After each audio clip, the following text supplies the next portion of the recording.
The Last Stop on Market Street. Words by Matt de la Pena. Pictures by Christian Robinson.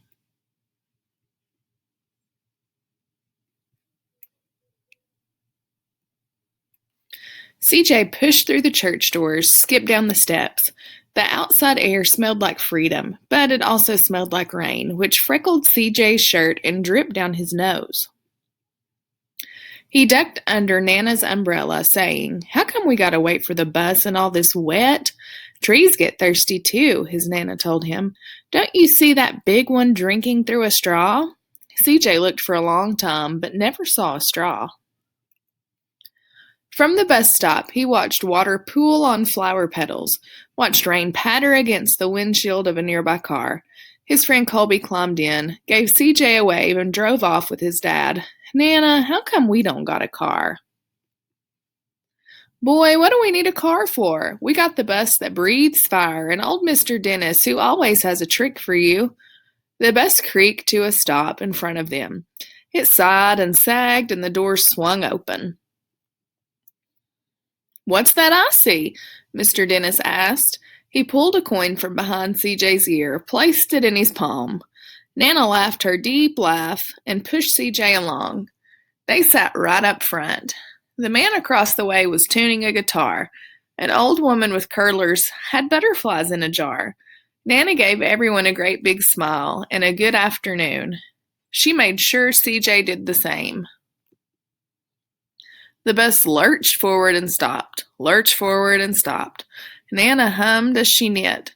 "How come we always gotta go here after church?" CJ said. "Miguel and Colby never have to go nowhere." "I feel sorry for those boys," she told him. "They'll never get a chance to meet Bobo or the Sunglass Man. And I hear Trixie got herself a brand new hat." CJ stared out the window, feeling sorry for himself. He watched cars zip by on either side, watched a group of boys hop curbs on bikes. A man climbed aboard with a spotted dog. CJ gave up his seat. "How come that man can't see?" "Boy, what do you know about seeing?" Nana told him. "Some people watch the world with their ears."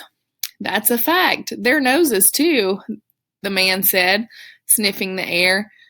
"That's a mighty fine perfume you're wearing today, ma'am." Nana squeezed the man's hand and laughed her deep laugh. Two older boys got on next. CJ watched as they moved on by and stood in the back.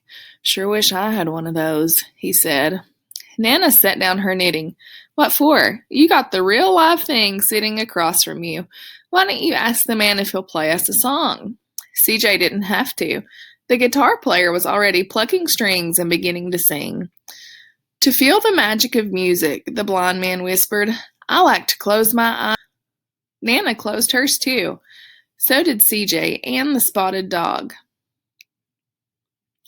And in the darkness, the rhythm lifted CJ out of the bus, out of the busy city.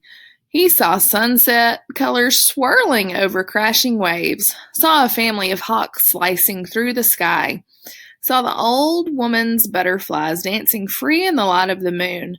CJ's chest grew full and he was lost in the sound, and the sound gave him the feeling of magic. The song ended and CJ opened his eyes. Everyone on the bus clapped, even the boys in the back. Nana glanced at the coin in CJ's palm. CJ dropped it in the man's hat. "Last stop on Market Street," Mr. Dennis called. CJ looked around as he stepped off the bus. Crumbling sidewalks and broken down doors, graffiti-tagged windows, and boarded-up stores. He reached for his Nana's hand. "How come it's always so dirty over here?" She smiled and pointed at the sky. "Sometimes, when you're surrounded by dirt, CJ, you're a better witness for what's beautiful." CJ saw the perfect rainbow arching over their soup kitchen. He wondered how his Nana always found beautiful where he never even thought to look. He looked all around them again, at the bus rounding the corner out of sight, and the broken street lamps still lit bright, at the stray cat shadows moving across the wall. When he spotted their familiar faces in the window, he said, "I'm glad we came." He thought his Nana might laugh her deep laugh, but she didn't. She patted him on the head and told him, "Me too, CJ. Now come on." The end.